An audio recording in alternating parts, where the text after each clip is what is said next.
Le bilan des victimes des inondations dans le sud Kivu a doublé. Près de 400 corps ont été retrouvés. Le recensement et l'identification des morts restent chaotiques et douloureux pour les familles. Voyez ce reportage de notre correspondant Amani Alimassi avec Kevin Berg. Dans le village de Nyamukubi, ravagé par les inondations, les survivants s'activent à la recherche de leurs proches. Les visages sont graves. Des dizaines de corps sont retrouvés sans vie. J'ai perdu mon mari et maintenant je suis seule avec mes enfants.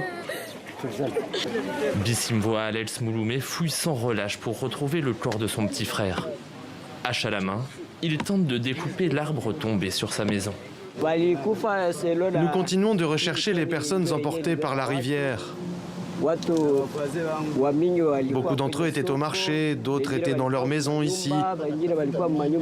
Mais maintenant, ils sont tous enfouis dans la boue.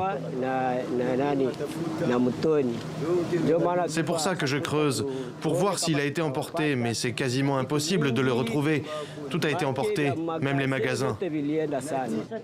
Pour Bissimvoa, comme pour beaucoup d'habitants, il est impossible d'identifier ses proches. À la fatigue et au traumatisme, le poids du deuil s'ajoute aussi. Dans ce local, des équipes de la Croix-Rouge emballent les corps avant qu'ils soient enterrés.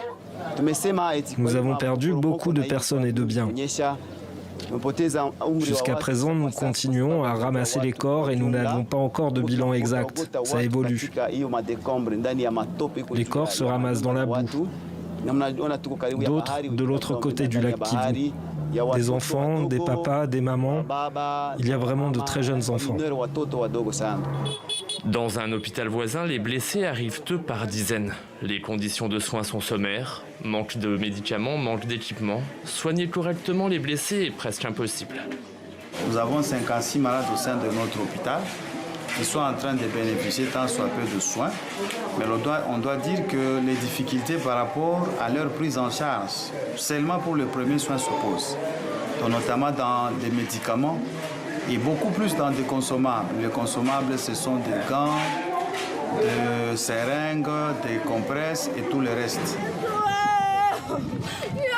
Face à cette situation, les associations font appel à l'aide internationale. Le gouvernement, lui, a annoncé un deuil national lundi pour permettre aux Congolais de pleurer leur mort. Partira, partira pas.